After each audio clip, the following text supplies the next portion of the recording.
What's going on? It's your Council Poly Rob, and welcome to the Poly Rob podcast in short form version. I know I've been away for a while. I apologize, but I had to come back with the podcast in a new flavor. You know what I mean? Usually I do audio, but now I'm on video, and I'm going to continue to do video because I'm on my YouTube. So make sure y'all like and subscribe to my YouTube channel. Hit the notifications in the top right or left-hand corner, whichever way you see it.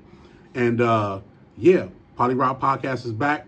Before we get into the topic of the day, I do want to talk about why I decided to bring the podcast back. And I feel like it was necessary for two reasons. Number one, the fans and my supporters. You know what I'm saying? Like, y'all really support me. Like, over the past couple of months, y'all been showing so much love on my YouTube channel, and I appreciate that.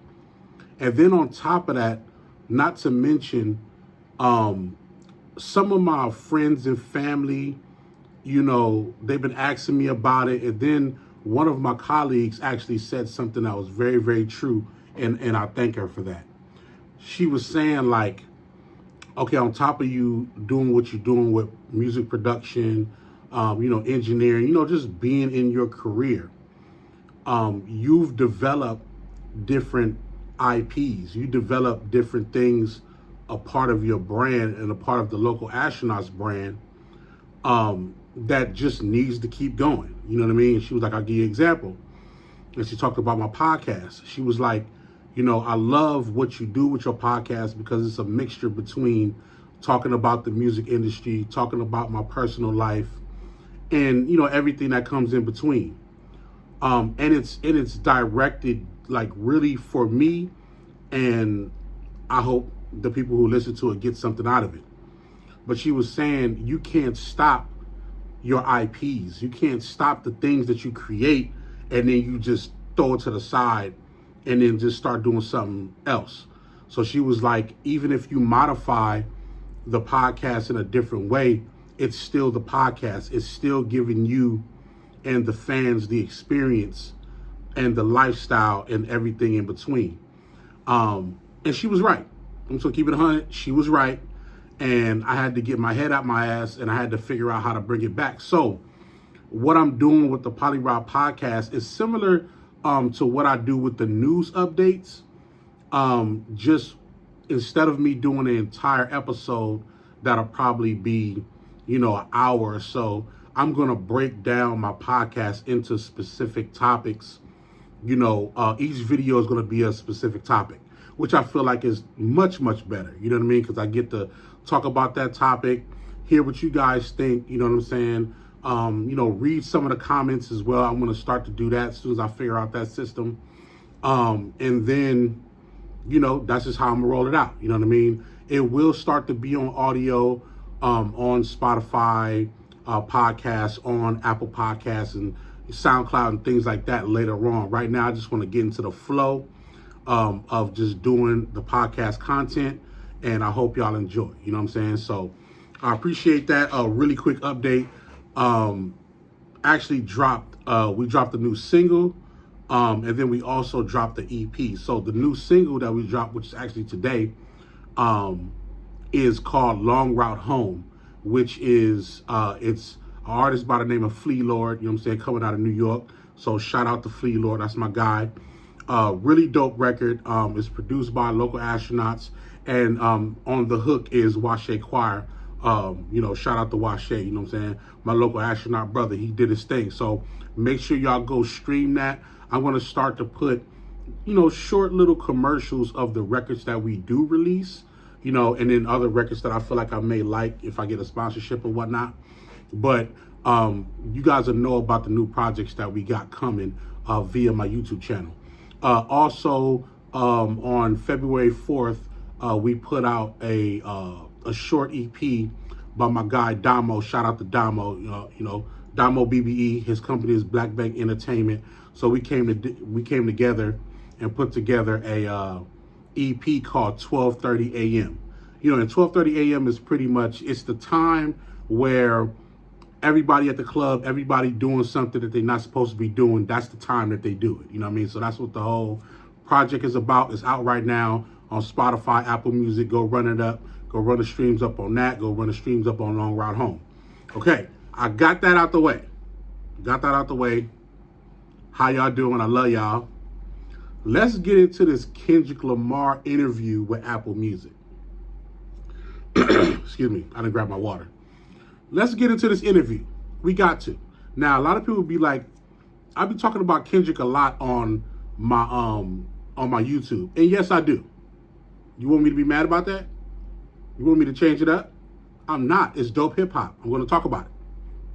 But this interview was done by Apple Music and the NFL. And initially, everyone thought that he was going to talk about the Super Bowl, you know, what to expect and things like that. And he did gloss over it per se. But it was more, to me, it was just more than an interview. It talked about a lot of things about his thought process of how he sees hip hop currently and how he sees himself in hip hop.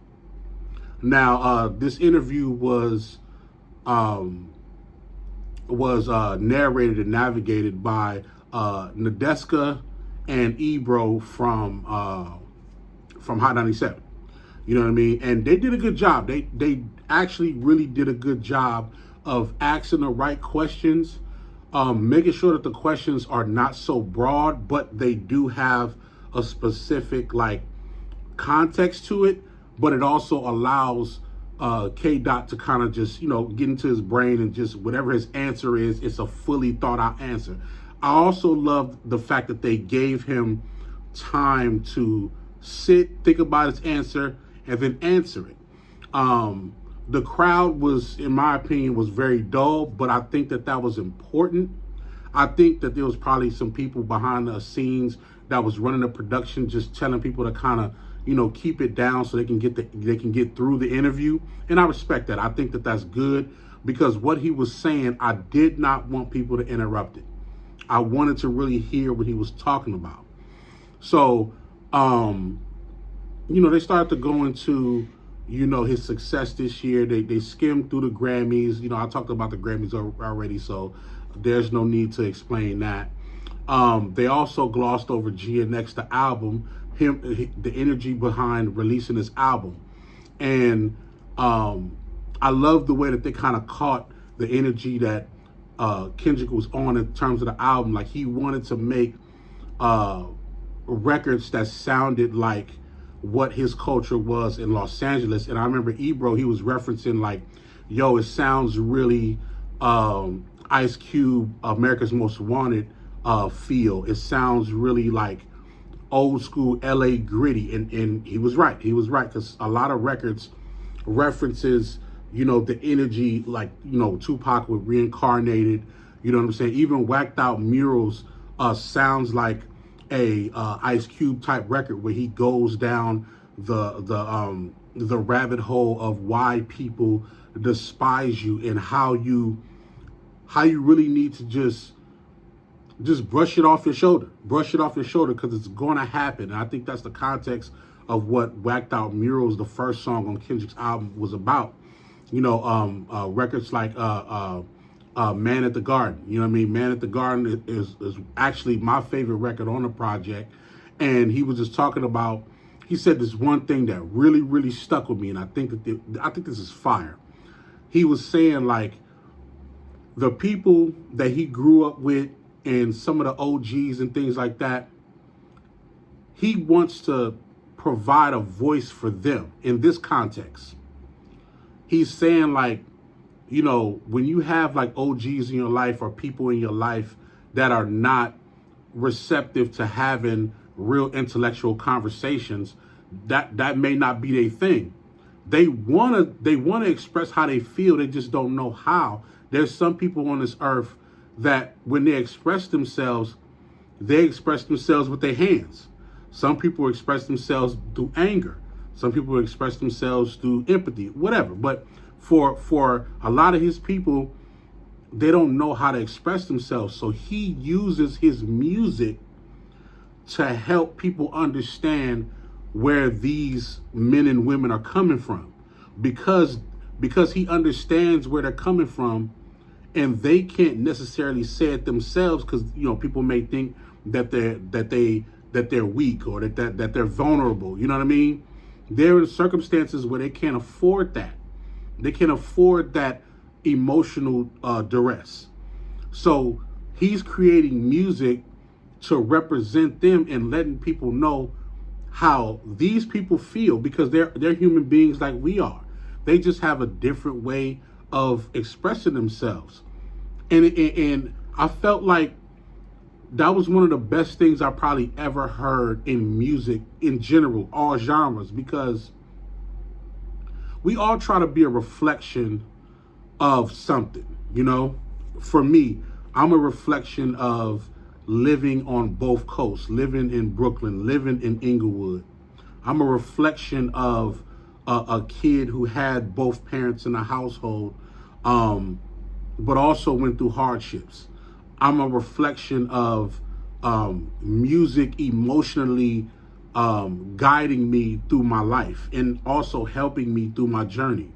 But at the same time, I also represent the creators and the people who want to become something, but due to circumstance, they may have to maneuver a different way just to survive. It's hard to try to stay on point with your dream when you're just trying to eat, for this one day, when you're trying to pay your rent, when you're trying to take care of your kids. It's hard to dream big and think big when you just finished eating a pack of ramen noodles and a hot dog with a piece of bread and a little bit of ketchup and a little bit of mustard. It's hard to think big. So I represent the person who's going through it, but still navigates and finds a way to be able to dream big and go for what you know what I mean? And I think everybody, every artist, every musician, every creator has a part of that in them. And the one thing I like about Kendrick's interview is that it puts you in a context of not thinking about yourself so much. Through the entire interview, when Ebro and Nadeska, sorry if I'm messing up her name, when she would ask questions and Ebro would ask questions, mentally, Kendrick will pause for a second to make sure he gets his thoughts together.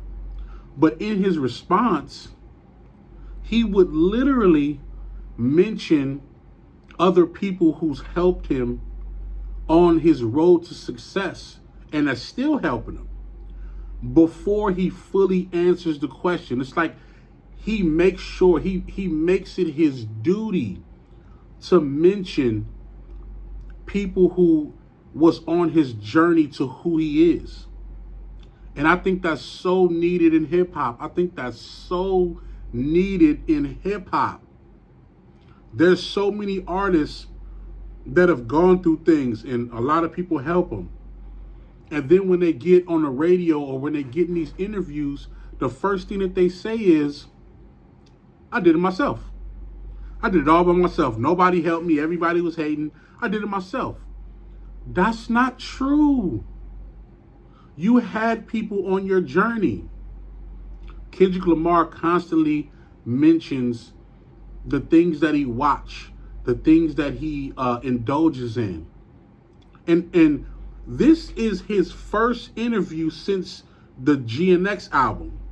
And it's his second interview in like 3 years.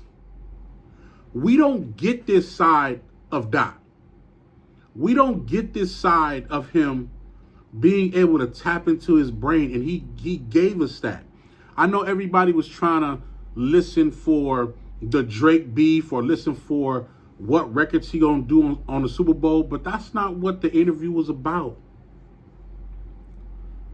In my opinion, and I'm gonna be honest, I think I'm right.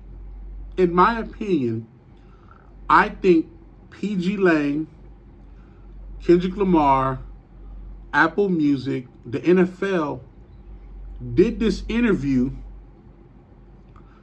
to put everybody in the headspace of what to look for when he performs at the Super Bowl.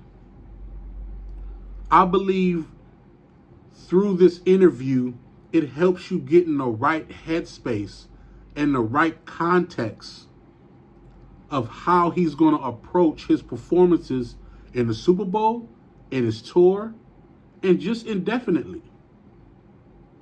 You know, it's almost like when a club promoter hands you a flyer and you like, okay, what's this about?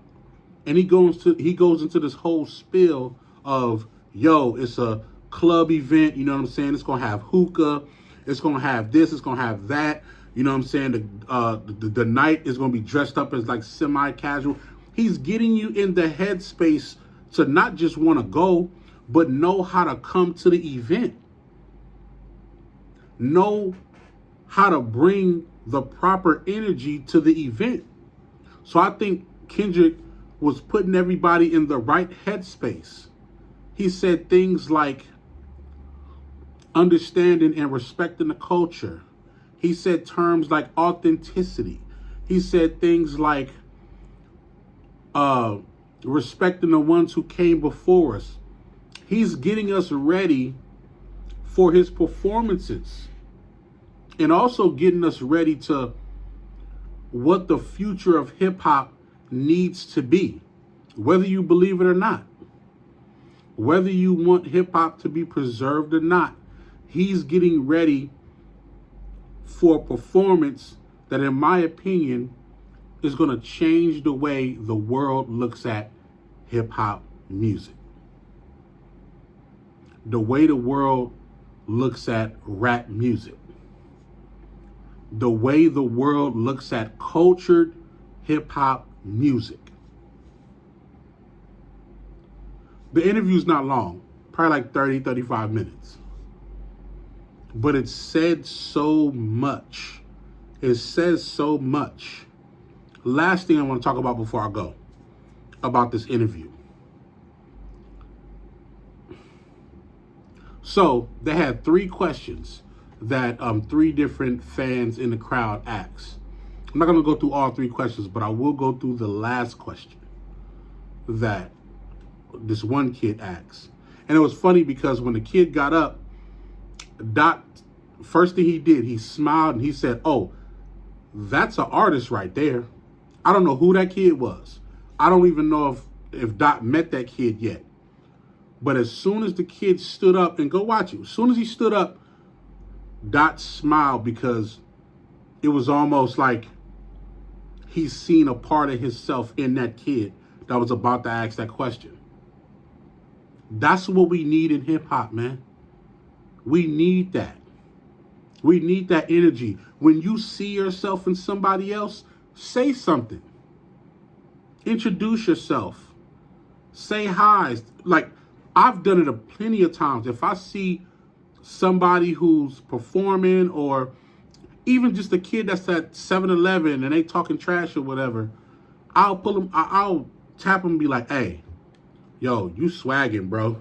Or, "Your language is fire." Like, you know, whatever it is, say something, because you might see yourself in that person.